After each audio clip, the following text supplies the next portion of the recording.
Good afternoon, everybody. Just wanted to follow up on a video I did a little while ago with regard to marketing strategy, promotion and sales, and just take that one step further and bring that to life and to context by adding a few figures to it.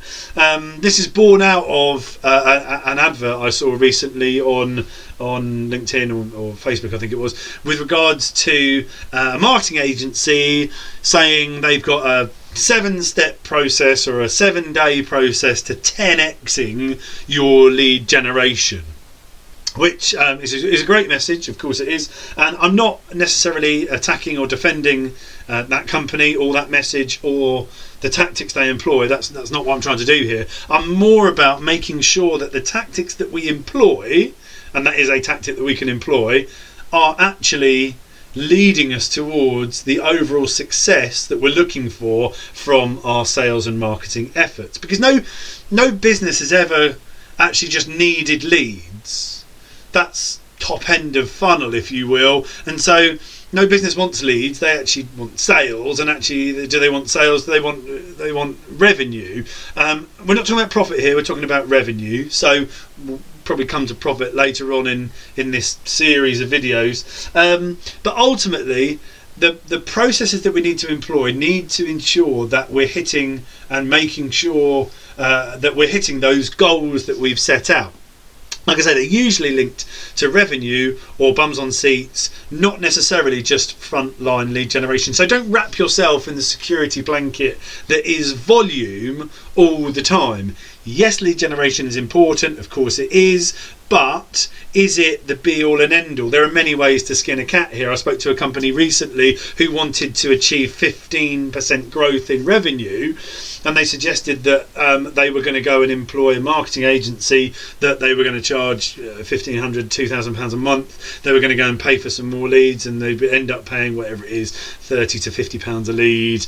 And they go and sell some stuff, and hopefully that would then bring them their 15% growth. I kind of said, well, yeah, that's cool. Or you just sell the exact same amount and put your prices up by 15%, and there is your 15% growth in revenue. You could employ that tactic. A fairly blunt instrument. I'm not necessarily suggesting that was the be all and end all and the only tactic to employ, but it certainly is one.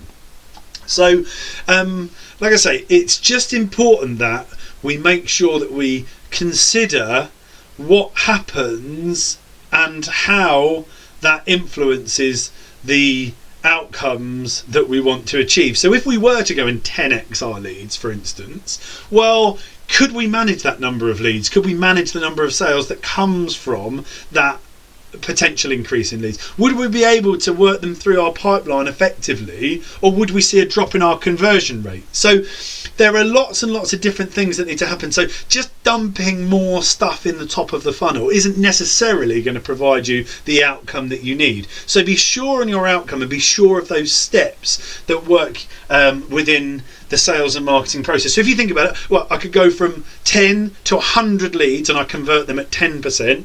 For the mathematicians amongst you, that's 10 sales. Happy days. Well, we could get 20 leads through, convert at 50%, slightly more efficient, not spending as much time within the sales process, haven't got to have as much capacity within a sales team in order to sift through 100 leads, and we'd get the same outcome to the same extent. We could then get maybe a lower amount of leads, carry on increasing our conversion metrics because we're speaking to better leads, and then we'll get a more efficient sales process, and again we get the same outcome. The further calculation we can then look at is maybe revenue, average revenue per user. And again, I don't want to teach my grandmother how to suck eggs here, but these are a critical thing that we sometimes overlook when we're so hell-bent in, I must go and create success, I must go and create success. So again, we might then have another lever to pull, which is revenue. So let's take that first example. 100 people, 10% conversion, £100 a head. Again, mathematicians again around there, £1,000. Happy days. Is that good? Is it not? What are we framing it against? Is it efficient? Don't know.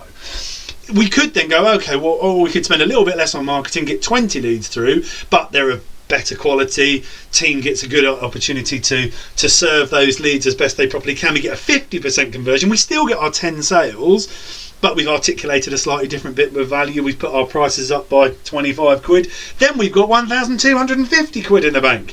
It's actually better, and we haven't had to do as much work.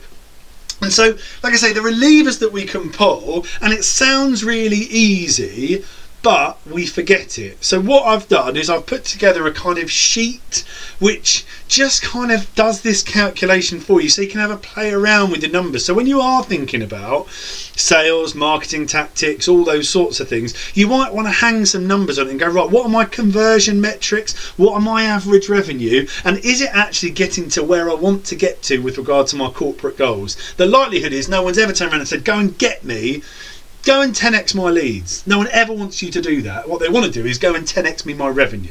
And so make sure that you understand what your goals are and what your tactics are to get to those goals.